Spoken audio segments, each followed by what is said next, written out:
Bonjour à tous, j'espère que vous allez bien. Je m'appelle Benjamin Brochet, je suis kinésithérapeute et ostéopathe et dans cette vidéo, je vais vous donner 10 fausses idées que je rencontre régulièrement dans mon activité professionnelle de kinésithérapeute.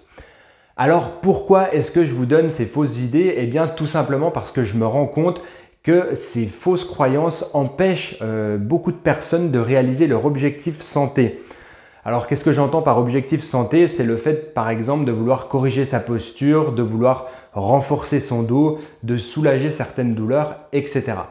Donc je vous donne ces 10 croyances, ces 10 fausses idées et si vous êtes concerné par l'une ou l'autre d'entre elles, eh bien, ça vous permettra tout simplement d'avoir les bonnes informations et donc de corriger votre comportement. Avant de commencer, je vous invite à vous abonner à la chaîne et à activer la cloche de notification pour avoir les prochaines suggestions vidéo. Première fausse idée, pour avoir une bonne posture, il faut que je me tienne droit. Eh bien non, pour avoir une bonne posture, il ne faut pas avoir un dos qui est parfaitement droit, il faut avoir un dos qui respecte les bonnes courbures vertébrales. Les bonnes courbures vertébrales, c'est un dos, le bas légèrement creux, la partie moyenne légèrement arrondie et la partie haute cervicale légèrement creuse également. C'est uniquement cette configuration qui va permettre une bonne répartition des contraintes et donc de préserver vos articulations et vos disques intervertébrales. Deuxième fausse idée, j'ai mal au dos car je suis trop cambré. Eh bien, c'est totalement faux. La cambrure, que l'on appelle également la lordose, qui représente le creux que l'on a au niveau du bas du dos, n'est aucunement responsable de douleur, sauf cas particulier où elle serait vraiment extrême.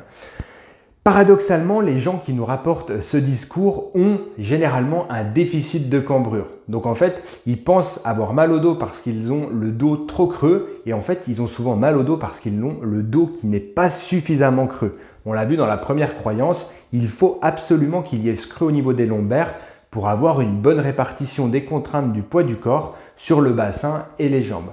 Donc la cambrure n'est aucunement responsable de douleur au niveau du dos et même au contraire, elle permet de préserver vos lombaires.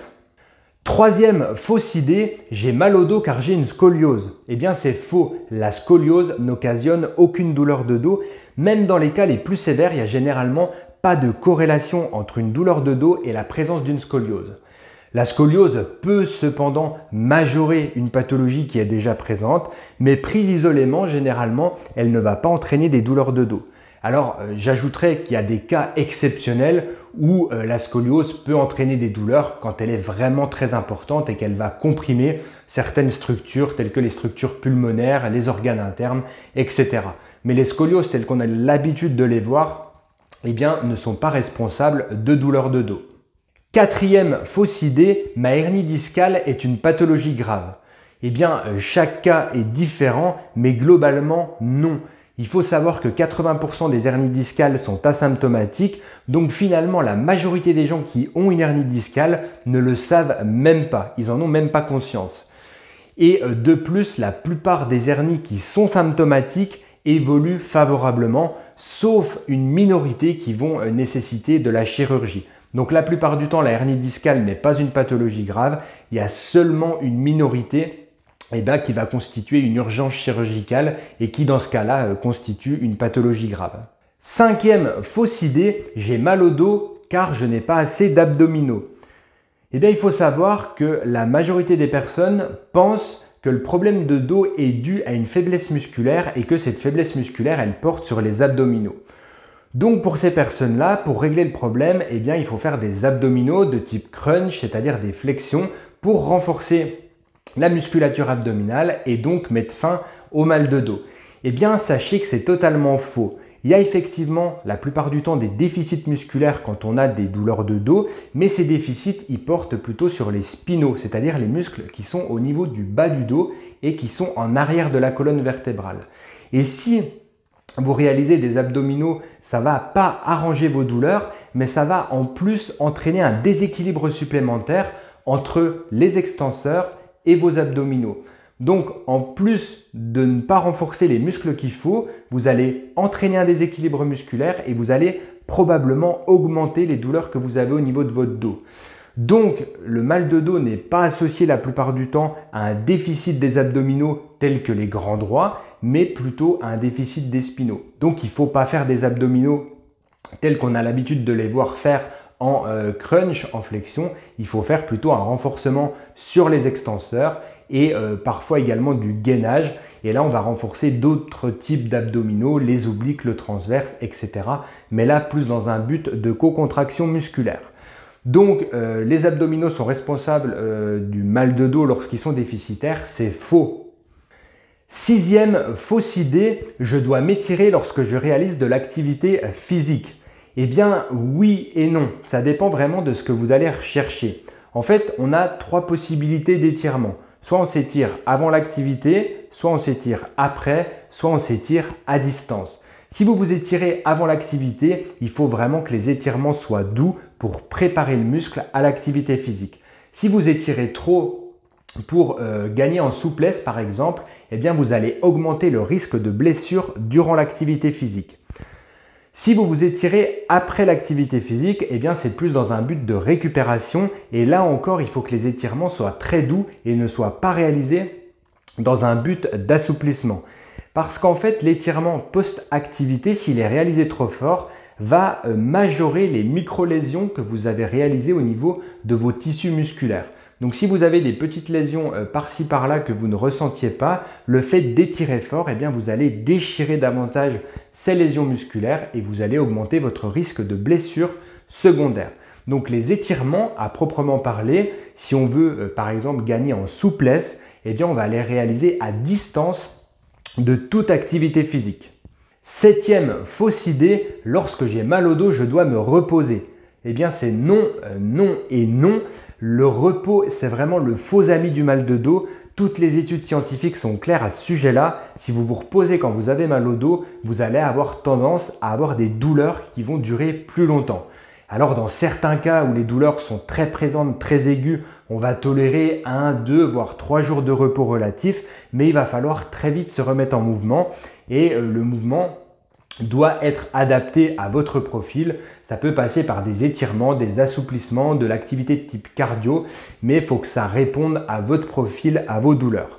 Donc il faut que le mouvement soit adapté et il faut absolument proscrire le repos quand vous avez mal au dos. Huitième fausse idée, c'est lorsque j'entends un bruit lors d'une manipulation en ostéopathie, mes os sont remis en place. Eh bien non, c'est faux, c'est un mythe. On ne remet pas les os en place. Lorsqu'il y a une manipulation vertébrale ou une manipulation du bassin, à aucun moment on va replacer un os par rapport à un autre. Il y a des bruits articulaires.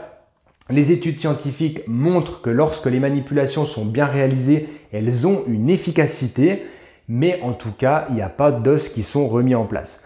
On ne sait pas vraiment ce qui se passe. Il y a plusieurs pistes d'études sur des réflexes, sur des actions neurologiques, sur des actions ligamentaires.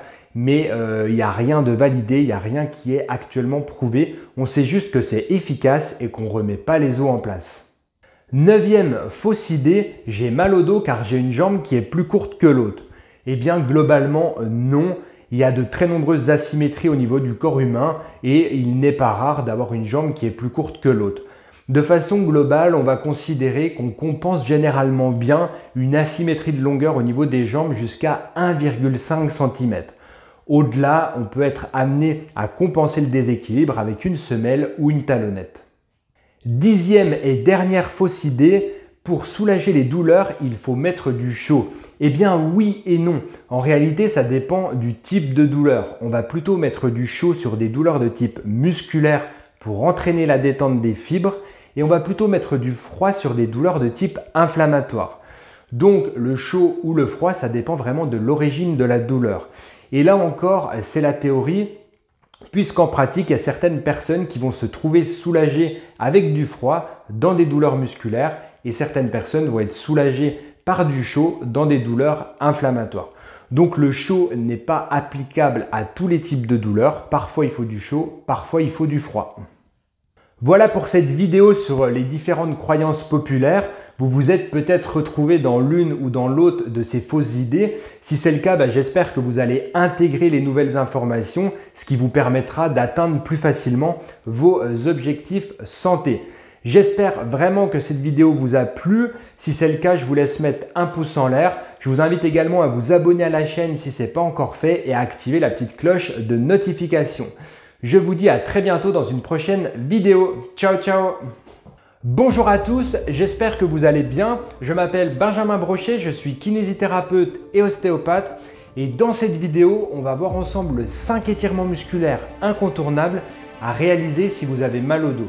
Alors pourquoi est-ce que j'emploie le terme incontournable? Tout simplement parce que ces exercices, je les préconise très régulièrement à mes patients parce que dans le mal de dos, on retrouve souvent ces muscles tendus, contracturés.